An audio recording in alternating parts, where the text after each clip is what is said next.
Boa noite, pessoal. Meu nome é Bruno Hertal. Eu sou pesquisador do Inmetro.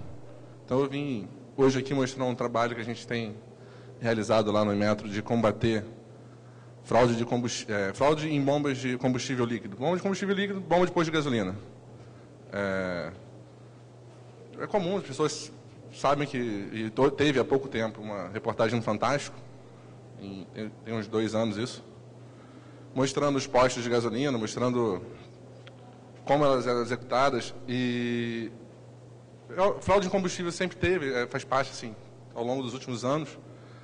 Mas nos últimos períodos isso tem tornado um pouco mais grave, porque com o avanço da tecnologia ficou muito fácil para os fraudadores colocarem tecnologia de forma que ele possa ligar e desligar a fraude. Então isso torna muito mais difícil o trabalho dos fiscais que estão em campo, estão lá realizando medidas, e a medida, o cara, quando vai lá, dá certo.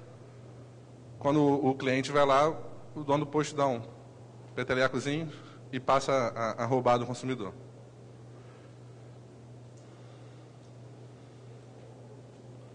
Bom, nós vamos falar, basicamente, desses tópicos que eu elenquei aqui, para a gente alinhar bem a expectativa. Então, para entender tudo que foi feito de início, a gente tem que saber como funciona as nossas bombas, descrever como os fraudadores estão atuando em cima dessas bombas, quais fragilidades que eles encontraram para tornar esse mercado bem lucrativo para eles. Descrever o que o Inmetro, e principalmente a minha metrologia, a minha diretoria, que é a diretoria de metrologia legal, a diretoria que cuida dos instrumentos que envolvem relações comerciais, tem feito no combate dessas fraudes. Vou apresentar uma ferramenta aqui, o Arduino, que a gente fez para contabilizar o quanto essa placa, esse dispositivo está roubando do cliente. E, por último, vou descrever alguns novos requisitos que a gente colocou em termos de regulamento, que é para tentar eliminar de vez esse problema na sociedade. Bom, a gente tomou conhecimento dessas fraudes em 2011. Começamos a analisar algum material que foi apreendido pelos fiscais que estão em campo. Então, assim, de início, os fiscais suspeitavam de um posto porque o preço estava mais barato, porque houve uma denúncia. Eles não sabiam olhar lá para dizer como estava fraudado, porque eu vou mostrar para vocês depois, tem uma porção de foto. As fraudes são muito bem escondidas. Então, os fiscais de início chegavam no posto, estou desconfiando desse posto, vou pegar todo o material dele, vou apreender as bombas, porque é um posto suspeito, e vou mandar isso tudo para o Inmetro. A gente recebeu toneladas de placas, de fonte de energia, de bomba. Praticamente os caras mandavam tudo que é eletrônico que estava dentro da bomba e mandavam para lá. A gente olhou aquele monte de material, muitas vezes com microscópio para achar onde é que estava a fraude, e fomos fazendo esse trabalho e repassando esse trabalho para os fiscais de campo para que eles pudessem identificar melhor aquele material. Em conjunto com isso, nós visitamos os fabricantes de bombas de combustível, que no Brasil são basicamente 4 grandes fabricantes que fabricam bombas de combustível, para aprender sobre a bomba deles, aprender funcionamento, aprender fragilidades, para saber onde os fraudadores estão atuando. Bom, esses slides que vão aparecer aqui agora são da reportagem do Fantástico, que, se não me engano, é de final de 2011 ou início de 2012. Nessa reportagem, eles visitaram alguns postos de gasolina. Eles fizeram um tanque falso no carro, coisa que a gente, a priori, não poderia fazer, porque não é permitido pelos órgãos de trânsito que você rode com um carro falso. Bom, a Globo podia, eles fizeram. Colocaram um tanque falso, saíram nos postos de combustível, que eram os candidatos a terem fraude, levaram esses tanques falsos para um laboratório e mediram a quantidade. Na quantidade, eles acharam isso. Em média, nos postos onde estavam acontecendo fraude, quando se enchia um tanque de combustível de 3 a 6 litros, eram fraudados, eram roubados do consumidor. Então, o cara te cobrava por 40 litros, servia 34. Bom, foi começada uma pesquisa e o que se descobriu foi isso. Esse controle remoto, basicamente o mesmo controle remoto que é usado para portão de casa, para você abrir e fechar um portão. Os fraudadores botavam um dispositivo dentro da bomba para ligar e desligar a fraude. Então, quando os técnicos, os fiscais, Chegavam lá para fiscalizar aquela bomba, tiravam a medida, dava lá. Normalmente a medida de 20 litros. 20 litros no talo, certinho. O cliente ia lá, disfarçado, como foi a reportagem, media, estava marcando lá, se não me engano, 6,7% a menos. Bom, em cima disso, começou esse trabalho, já foi apresentado já em outros congressos, sobre as maneiras possíveis de fraudar, que são várias. Foi feito o trabalho de levantamento das placas, multar e autuar os postos de combustível, treinamento essa sigla que está aqui, que é RBMLQI, que é Rede Brasileira de Metrologia Legal e Qualidade do Inmetro. Então, são todos os órgãos que trabalham fiscalizando instrumentos de medição, onde estão incluídas as bombas de combustível. E começamos a desenvolver ferramentas para caracterizar e para acionar as fraudes. Por que é importante caracterizar as fraudes? Bom, quando o juiz vai multar, quando vai prender alguém, ele quer saber o quanto está sendo roubado. Não adianta dizer, eu encontrei um microcontrolador naquela placa, na minha perícia, mas o juiz vai perguntar, está roubando? Bom, não sei, não consegui ativar o microcontrolador. Então a gente tinha que ativar elas, tinha que contar quantos por cento estava roubando. E mais, a gente começou a fazer ferramentas que pudessem ser usadas em campo, pelos técnicos. Por quê? Se no momento que um técnico consiga ativar uma fraude e marcar lá na medida dele que aquele posto está roubando, o responsável pelo posto pode ser preso em flagrante. E, por último, esse é o trabalho que tem sido mais extenso, revisar o regulamento e pensar em quais tecnologias de TI, de ciência de informação, de criptografia, que podem ser utilizadas para inibir esses fraudadores. Bom, aqui a gente tem estruturado como funciona uma bomba medidora. O posto de gasolina ele tem um tanque submerso, né, embaixo da bomba. Um motor puxa líquido desse tanque, né, girando a bomba, passa pelo eliminador de gás, vem um bloco medidor. Nesse bloco medidor, até aqui, tudo é mecânico. O que o bloco medidor faz é ter uma vareta para cima, e essa vareta vai rodar proporcional à quantidade de combustível que está sendo abastecida. No final, essa vareta que está rodando vai encaixar num transdutor, e esse sim é que transforma o sinal mecânico que vinha até aqui em sinal eletrônico, impulsos. Isso tudo é contabilizado dentro de uma CPU e vai ser mostrado num display, que é o quanto o cliente vai pagar no final. O que nós detectamos é que essas fraudes que são ligadas e desligadas, elas sempre ocorrem nesse caminho que está em vermelho, entre o display e entre o transdutor. Na verdade, sempre aqui, entre o CPU e o transdutor. Existem fraudes que ocorrem nessa parte mecânica? Sim. Mas essas fraudes são fraudes que não são desativáveis. O cara vai lá, faz um desfio no cano e joga de volta para o tanque. Quando o fiscal chega lá para medir, os 20 litros está marcando 15 e ele é autuado, é preso. Então, esse combate já foi bastante feito e já foi praticamente zerado. Mas aqui, entre o transdutor e o CPU, que é onde o cara coloca o radinho dele, ativa e desativa a fraude, isso é o que está hoje em voga no mercado, né? No mercado de fraudadores. Esse aqui é um bloco medidor, né? Então o combustível vai passar por aqui, vai girar esse toquinho que está aqui em cima.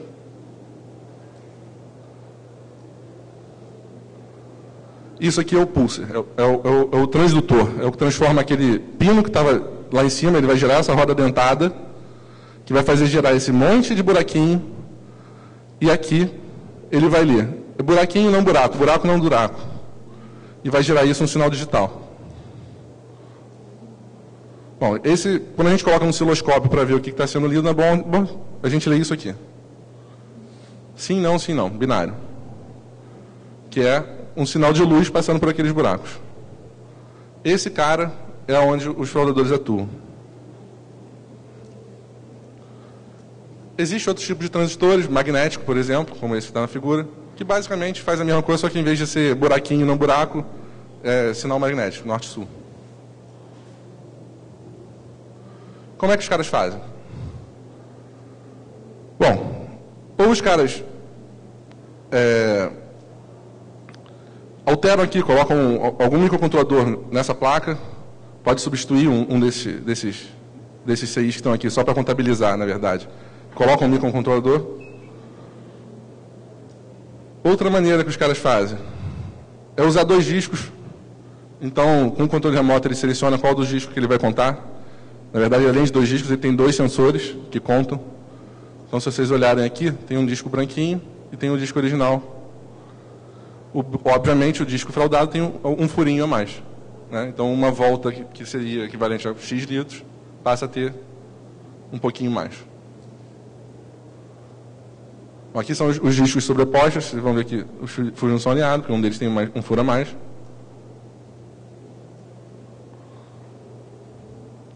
E aqui é como ele ativa. Bom, isso aqui é uma placa que recebe um sinal de rádio e um relé. Esse relé arma e desarma uma contatora, que é basicamente um relé maior, que consegue energizar a bomba de combustível.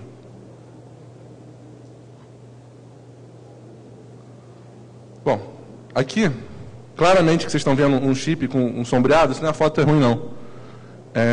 O fraudador ele costuma lixar os chips por cima, para que a gente não consiga ler e saber qual chip que ele está usando. Essa aqui é uma placa que é inteiramente falsa. O cara copiou essa placa original de cima, mudou algumas posições, mas vocês podem ver que o sensor está na mesma posição. E esse cara aqui é um microcontrolador que tem um programinha dizendo, ó, se a fraude estiver ativada, insere um pulso ali no meio do caminho. Esse aqui, eu falei do chip, que é o que faz isso. Esse aqui, nessa placa, é um módulo de radiofrequência. Então esse cara recebe um comando daquele controle remoto, igual de portão que a gente tem em casa.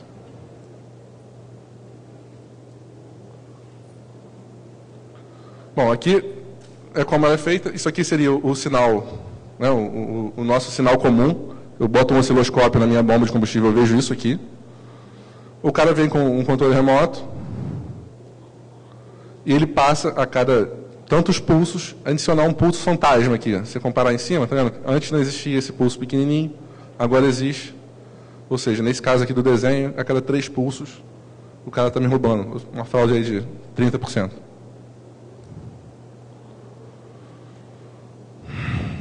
Bom, as menores fraudes que a gente tem encontrado ultimamente, mais bem escondidas, são essas que eu vou mostrar agora. Eles fraudam no cabo. Eles conseguiram fazer um dispositivo, usar um microcontrolador tão pequeno que ele esconde dentro do cabo. Esse eu até trouxe aqui para mostrar para vocês. Isso aqui, ó, essa placa verde, não sei se vocês conseguem ver aqui, bem no meio, isso é uma placa que tem um CI, é uma fraude. Essa placa, originalmente isso não existe na bomba de combustível, ela está aqui no meio simplesmente assomando pulsos. Bom, aqui vocês forem ver no fio, aqui com esse termo retrátil, aqui dentro tem uma placa.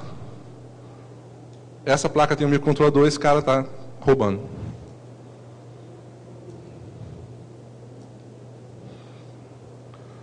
Bom, e aí como é que ele esconde? Porque até então você vê ali no fio, né? Mas na verdade, aquele fio onde está, ele bota dentro de um tubo que você não consegue puxar. Então, para o fiscal que está na rua, é péssimo descobrir isso. Na verdade, ele arrancou isso. Por sorte, esse fiscal era um cara mais fino, botou o dedo mindinho, que era mais fino lá dentro, catucou, sentiu que tinha alguma coisa no meio e arrancou a peça inteira. E aí, quando você tira, está lá. Enroladinho. Esse aqui eu acho até maior. É só o CI purinho. Bom, além dessas, os caras também produzem a placa inteira falsa, ou muitas vezes pegam uma placa, que já é a placa original, e adicionam um controladorzinho ali na placa de CPU, ou na placa que fica entre o transdutor e a CPU. Já vi algumas fotos aqui desse tipo. Né? É sempre bem escondido, é isso que eu estava falando para vocês. Aqui está um CI que é normal, você pegar a placa original, tem esse cara aqui. Aí o malandro vai lá, bota 2 microcontroladores mínimos aqui embaixo. Ou seja, se você não tirou essa placa, não botou não, botou contra a luz, e analisou, você não vai ver. Aqui mais uma. Isso que não dá nem para ver aqui, na verdade, é um CI mínimo que está aqui. Aqui é ela com zoom. Isso é a pontinha da caneta, praticamente. Aqui mais uma, eles esconderam agora embaixo do plástico do conector. Esses dois plásticos que estão aqui, eles são encostados na placa, né? O cara vem com uma broca, cavou ali embaixo, colocou o microcontrolador e desceu o plástico de novo. Bom, isso aqui de novo é uma foto daquelas contatoras e dos módulos de radiofrequência, né? Que eu tinha mostrado antes. Basicamente, isso é o seguinte. Ali tem um módulo de radiofrequência. Quando ele recebe o comando do controle, que ele conhece aquele controle, isso vai transmitir energia para cá, vai ativar essa contatora, que vai ativar a fraude no posto. É só a maneira de enviar um sinal. As mais modernas que a gente achou, em termos de fraude, são essas. O posto de combustível é muito exposto quando a gente abastece. Você chega lá, se abastece, ele tem um computador, né, que fica ali, bomba tal, tantos litros, bomba tal. Aquilo é o sistema de automação do posto. Isso é legal, vários postos usam. O fisco adora, porque fica centralizado num lugar só. Bom, o cara falou, eu tenho uma rede de comunicação com a minha bomba, é o lugar. Vou botar um programinha naquele computador e vou enviar os comandos que eu quero para acionar ou desacionar minha fraude. Como o cara ali está com teclado, tem uma entrada infinita, tem etc., o cara fez um pouco mais. Aquele comando que ele manda, que antes era só um número, ativa e desativa, agora ele manda quanto ele quer roubar. A gente pegou esse microcontrolador deles, conseguimos extrair o binário que está gravado nele, fizemos um disassembly nisso para entender o código, o que ele faz de verdade.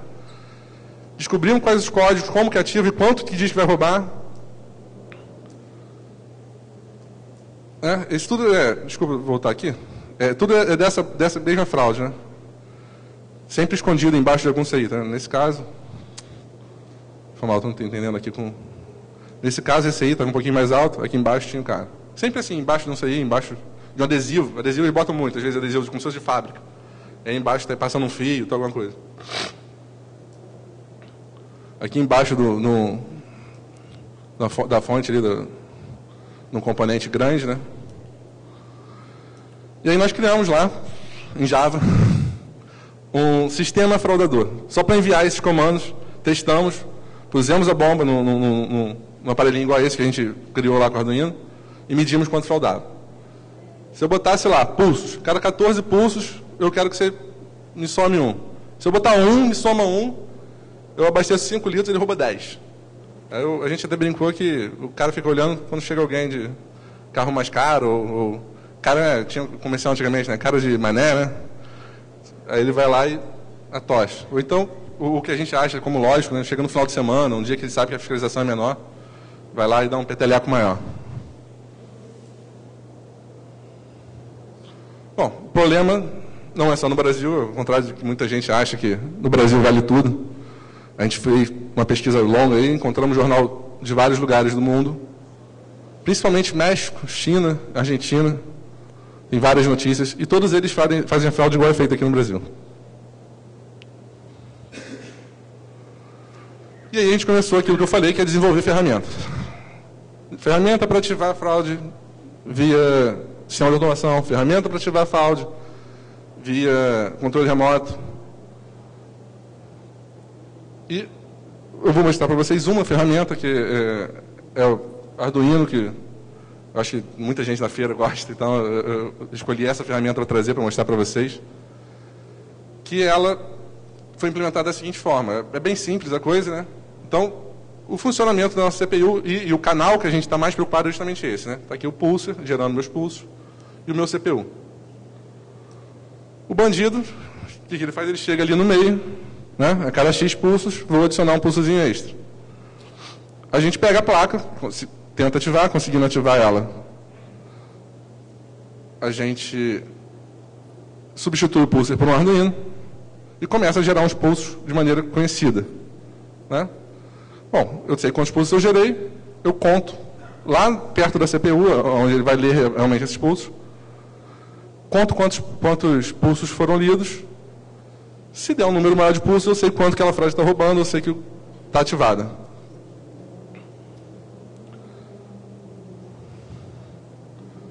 Programinha, eu selecionei assim, o que interessa mesmo do programa, o resto é display e entrada.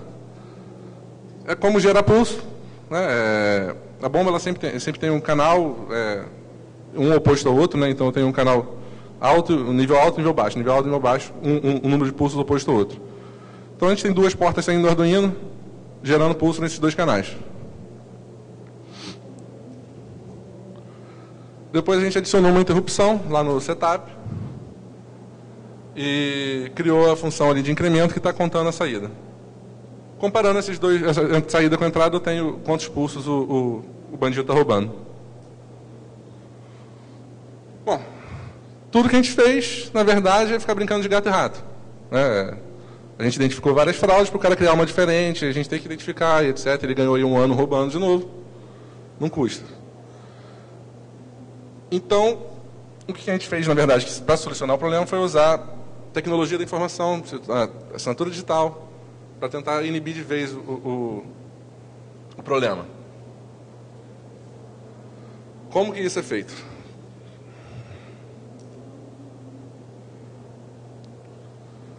Bom, o primeiro princípio que a gente tem é que aquele pulser, lá onde tem a rodinha indentada, né? Ele não pode mais sofrer manutenção. Então, deu defeito nele, joga fora, compra outro. Não tem jeito. Ele não vai poder ser aberto, vai ter sistema de lacre, vai ser, de alguma forma, selado com resina, com alguma coisa, de forma que não tenha, o fraudador não possa ter acesso ao interior dele.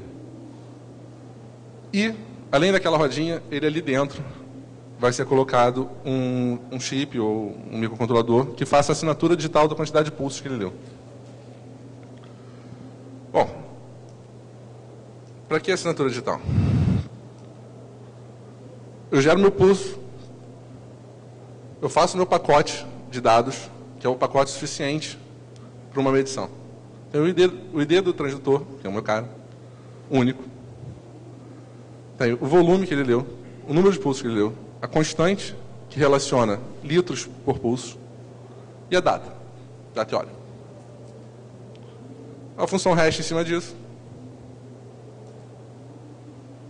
O pulser tem uma chave privada guardada, que só ele conhece, que a palavra bonita é inextricável, que não consegue ser extraída por nenhum método de tecnologia. Ele assina o meu hash. Isso tudo é passado para o display ou para o CPU. O CPU conhece a chave pública desse cara. Conhece a chave pública desse cara. Vai decriptografar aquilo que ele criptografou. Vai gerar o hash de novo. Ao mesmo tempo, o CPU vai gerar o hash daqueles dados e vai comparar os dois hashes. Bom, o que eu estou garantindo aí? Estou garantindo que se os dois hashes são iguais, naquele caminho, que é o caminho pior, né, até hoje fraudado, entre o pulser e o display, nada aconteceu. A minha medida está original. Bom, mais que isso, a gente poderia, já que está alguém assinando ali, a gente poderia fazer algo a mais. Vamos botar a sociedade para trabalhar aí. E aí a gente pensou na mesma sequência. E além do hash, ele via o certificado daquela chave pública. Esse certificado gerado pelo Inmetro. Por quê? Porque o meu usuário que está abastecendo pode ter no celular dele, e isso, a ideia é que não só o Inmetro faça um software, mas o Inmetro disponibilize sua chave pública, de forma que qualquer um possa produzir um software para verificar aquela medida, validar se a chave pública foi uma chave pública gerada por um fabricante, que passou na mão do Inmetro. E aí eu passo a confiar naquela chave pública. E faço o mesmo procedimento, só que agora eu comparo no meu celular. Então eu estou incluindo um terceiro ente confiável para fazer essa verificação, que é o cara que valida a chave pública através de um certificado. Dessa forma a gente imagina que esse tipo de fraude, mas ninguém vai ter saco de ficar abastecendo um carro e verificando a medida toda vez que abastecer. Sim, isso é verdade. Mas ninguém confere centavos de banco também, e toda vez que alguém rouba 1 centavo de cada conta para ficar rico, se descobre. Porque tem alguém que confere. O problema é que essas fraudes que existiam, ninguém conferia. E não tem como conferir. Aqui a gente está obrigando o fabricante a colocar uma maneira de se conferir a fraude. Bom, então o que a gente fez até hoje? Caracterizou 40 tipos diferentes de mecanismos para fraudar bomba. Fizemos um banco de dados para treinamento de técnicos, com fotos. Essas fotos aí não são nem um décimo das fotos que a gente tem lá armazenado, caracterizando essas fotos. Já começaram a ser feita perícia nos outros estados, não mais só no Inmetro, graças a esses treinamentos. E começamos a discutir com os fabricantes as arquiteturas que são essas que a gente acabei de mostrar, que vão inibir essas fraudes. Esse regulamento, com todas essas assinaturas digitais e proteções de tecnologia da informação, já terminou de ficar pronto. O trâmite dentro do Inmetro, né, para se aprovar um regulamento, é que depois dos técnicos, nós pesquisadores, fazemos um regulamento, a sociedade contribui com esse regulamento. Então, se vocês entrarem lá no site do Inmetro, e é uma coisa que eu acho interessante falar, para quem gosta de segurança, quem tem algo a contribuir, tem um link de consulta pública, onde vocês vão ver o regulamento de bombas de combustível líquido lá. O que significa isso, consulta pública? Significa que todo mundo que tem conhecimento, que tem algo para criticar naquele regulamento, que enxergou uma fragilidade, é o momento da sociedade contribuir para isso. A ideia é que ela se beneficie com esse regulamento. É o momento que esse regulamento está hoje. Bom, sendo aprovado, ele tem todos os prazos, né? Primeiramente, vai ser proibido de vender bombas pelo regulamento antigo e tal, até o prazo final, que é o de trocar o parque inteiro e a gente conseguir ter uma coisa mais segura.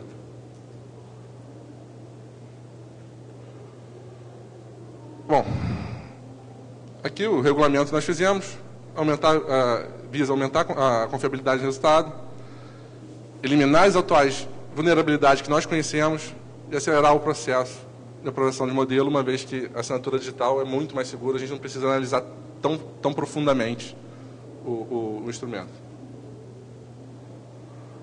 Eu queria agradecer a vocês, agradecer o Roberto, que foi quem fez essa ferramenta. Na verdade, ele que submeteu essa palestra para cá, ele não pôde vir por questões de orçamento. E deixar esse pedido aí, se alguém se interessar, contribuir com o regulamento que está em consulta pública.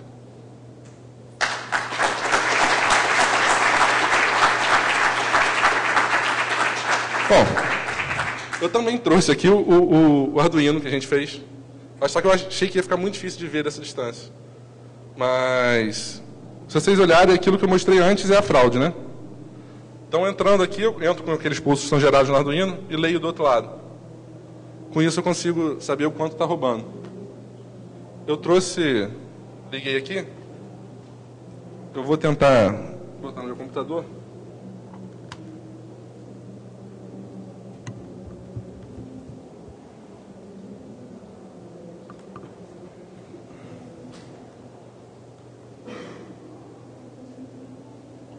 Bom, aqui eu seleciono o teste, né? Então eu quero abastecer 10 litros, 20 ou 45 litros. Uma vez que eu ativo, ele começa a gerar aquele monte de pulso, equivalente a 10 litros. A fraude está desativada.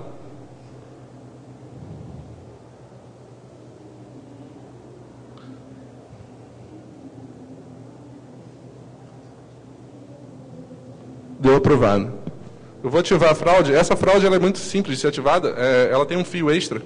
Se esse fio for ligado na terra, né, que a própria carcaça do instrumento é terra, ele passa a roubar.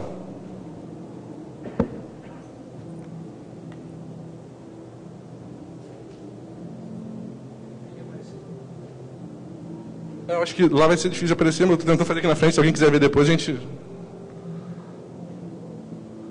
Eu adicionei de novo agora com a fraude ativada. Eu liguei aquele fiozinho ali no terra. E ele está gerando os pulsos de 10 litros, né? Bom, ele leu ali 10,17% a mais. Ou seja, roubou aí em 10 litros, mais 1 litro e pouquinho, ele te cobrou e não botou para dentro do tanque. Bom, é isso que eu tinha para mostrar. Obrigado aí, pessoal. Se alguém quiser ver mais de perto. Se alguém tiver alguma dúvida também... Bom, ela também não avisou os 10 minutos, então a gente...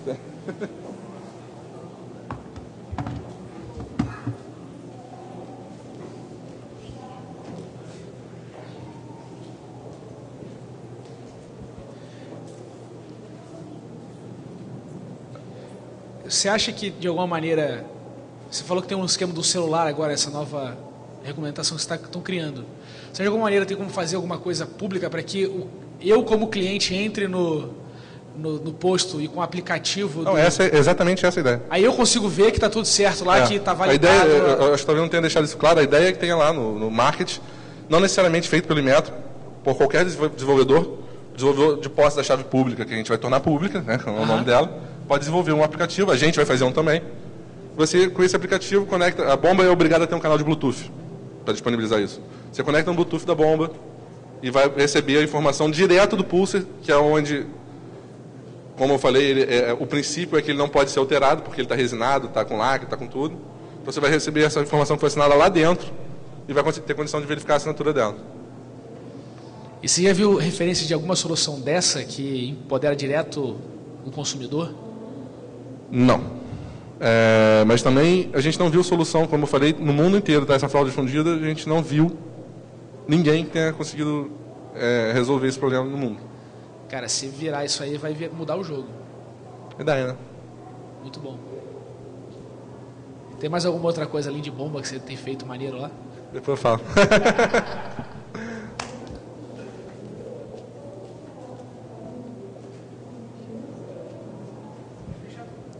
Oi. Tu falou do processo de vir a bomba direto com a chave do fornecedor, né? Como é que vai ser feito com as bombas já antigas do posto? Quando isso é em metrologia legal, né, que é a área que eu trabalho, que é a parte que cuida desse tipo de instrumento. Quando se lança um regulamento desse tipo, que você está inviabilizando os equipamentos antigos, ele é lançado junto com o regulamento prazos. Então, normalmente são 3 prazos. Um prazo que diz até quando um fabricante pode submeter um equipamento para ser aprovado de acordo com o regulamento anterior. O segundo prazo é até quando aquele equipamento pode ser vendido. E o terceiro e último prazo, que é realmente o definitivo, é até quando aquele instrumento pode ser usado. Então, na verdade, a bomba que foi aprovada pelo regulamento anterior, ela vai ter que deixar de ser usada. Se o fabricante vai disponibilizar uma maneira de atualizar aquela bomba para adequar ela ao regulamento novo, ou vai obrigar, ou aquela bomba vai ser descontinuada e vai ter que virar sucata, aí é a maneira que os fabricantes vão realizar. Como essa parte mecânica da bomba não muda praticamente nada, a gente acredita que eles basicamente vão trocar as CPUs e a parte eletrônica da bomba e vão aproveitar toda a mecânica. E aí é um trabalho, por experiência, normalmente, faltando um ano para vencer o prazo, eles costumam acelerar. Só para ver se eu entendi direito, ali na parte da criptografia, no momento que a bomba for trabalhando e começar a passar o combustível, ela já não vai deixar, a partir do momento que ela identificar que não está com o hash certo, e já não vai mais injetar o combustível no carro, alguma coisa assim? Não. Aquele dado assinado ele é verificado em 2 momentos. Né? Ele pode ser verificado por você, cliente, no celular, que é a ideia final, e ele obrigatoriamente é verificado pelo display. Né? O display tem que conhecer a chave pública do pulso e verificar. Por regulamento, se o display identificar que esse dado não tá íntegro, ele trava a bomba não faz mais abastecimento. Ah, tá. No ato ali do cliente mesmo. Né? Ele não vai mostrar a medida no display. Ah, tá. Ele vai, como se você tivesse abastecido, o display apaga e vai começar a exibir sinal erro, em vez de ter um valor escrito, vai exibir erro, e só um mecânico vai conseguir consertar. Provavelmente os técnicos da rede metrológica vão ter que ser chamados para averiguar aquela bomba. Bom. Obrigado.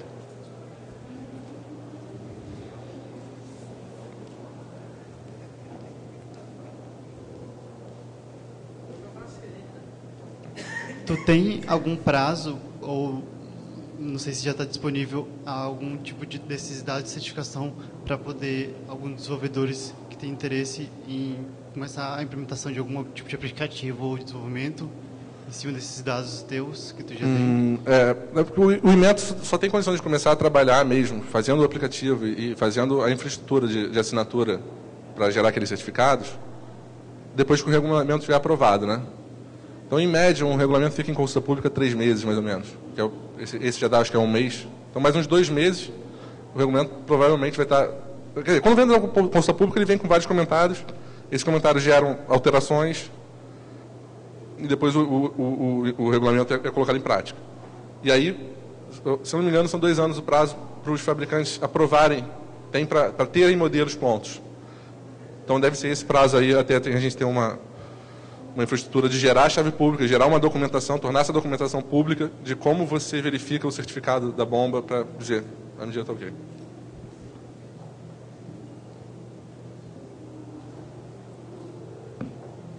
Bom, então, eu vou agradecer mais uma vez. Obrigado aí, pessoal.